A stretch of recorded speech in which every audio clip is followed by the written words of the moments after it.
J'ai décidé de dissoudre l'Assemblée nationale. Un cap clair. La gauche caviar découvre la tête de veau. On ne va pas refaire la NUPES. Une ministre, ça agit, ça ouvre sa gueule. Nous sommes Je vous obsède Quelle indignité. avec une constance. On peut assassiner qui appelle quand des même hommes, des l'admiration. femmes, on ne tue jamais leurs idées. C'est de la poudre de perlimpinpin. Bonjour et bienvenue dans l'édito politique. Le livre s'appelle « Le journal d'un prisonnier ». Il est signé Nicolas Sarkozy et il sort demain, mercredi 10 décembre. L'ancien président de la République y raconte, avec un certain lyrisme, ses 3 semaines d'incarcération à la prison de la Santé à Paris. Il y partage aussi des analyses politiques et prévient notamment qu'il refuse désormais l'idée d'un front républicain pour faire barrage au Rassemblement national.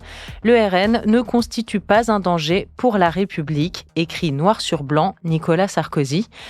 Jean-Marie Colombani, est-ce que c'est si étonnant que ça ? On connaissait la proximité de Nicolas Sarkozy pour certains thèmes du RN et c'est quelque part ce qui lui avait permis de remporter la présidentielle déjà en 2007. Oui, en fait, on peut rapprocher les différentes prises de position de Nicolas Sarkozy d'un espèce de long glissement vers une proximité de plus en plus grande avec le Rassemblement national. En fait, moi, ça me paraît être l'acte ultime de la défaite de la droite. Parce que l'ambition première du Rassemblement national, hier du Front national, c'est de se substituer à la droite. C'est de vaincre la droite. C'est quand même l'ennemi historique de la droite. Et donc aujourd'hui, le rapport de force est tel que tout se concentre et tout va vers le Rassemblement national. Et d'une certaine façon, au fond, Nicolas Sarkozy officialise cette évolution. Il a été l'un des patron de la droite, il a été le seul d'ailleurs à faire reculer le Rassemblement national. Dans son avant-dernier livre, avant celui-là, il disait qu'il y avait avec le Rassemblement national des fossés qui ne seraient jamais comblés, et voilà qu'il les comble lui-même, prenant acte au fond de cette défaite historique. C'est en ça que c'est important, parce que sur le poids que cela peut avoir, on sait que Nicolas Sarkozy avait essayé de revenir, il avait échoué aux primaires, ça n'a pas marché. Et au fond, les gens sont passés à autre chose. Mais cette autre chose, manifestement, se structure autour du Rassemblement national, et c'est ce qu'il nous dit au fond, c'est ce qu'il acte. Et c'est en ça que c'est une évolution très grave, parce que, au fond, Nicolas Sarkozy s'inscrivait dans la lignée de ceux qui se réclament du gaullisme. Mais l'ennemi historique du gaullisme, c'est le Rassemblement national aujourd'hui. Ce sont vraiment des mouvements qui ont vécu pour tuer De Gaulle, littéralement. C'est cet héritage-là qui est balayé par l'actuelle prise de position de Nicolas Sarkozy. Mais ce glissement, plus encore cette alliance entre une partie de la droite et le Rassemblement national, elle a été faite par Éric Ciotti, qui s'est allié l'année dernière avec le Rassemblement national. Est-ce que c'est probant ? Est-ce que ça a du succès ? C'est un peu cruel le rapprochement que vous faites, parce que considérer qu'au fond, le destin de Nicolas Sarkozy est de s'aligner sur les positions d'Éric Ciotti, qui est quand même pas marginal, en tout cas pas à Nice, mais qui est quand même peu de choses au sein de la droite, qui a son petit mouvement certes, mais son petit mouvement. Donc pour quelqu'un qui a été en effet le patron de la droite, qui a été président de la République, évidemment, c'est assez cruel.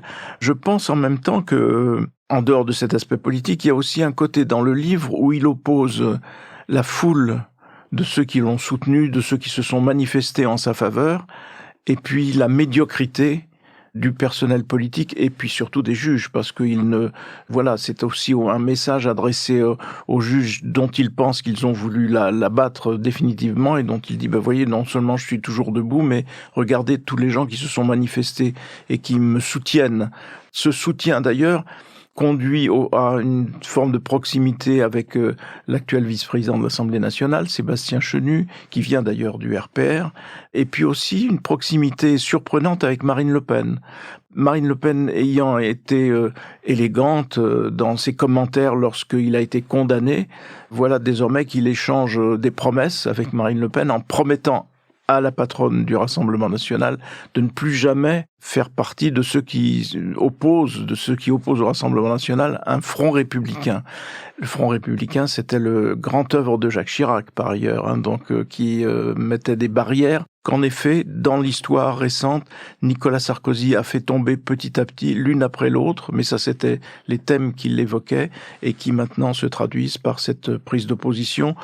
Est-ce qu'elle peut être décisive? Pour Marine Le Pen, c'est important parce que elle dit, au fond, Nicolas Sarkozy a toujours une part d'électorat populaire qui est aussi aujourd'hui l'un des points forts du Rassemblement national. Donc elle considère que c'est un apport non négligeable.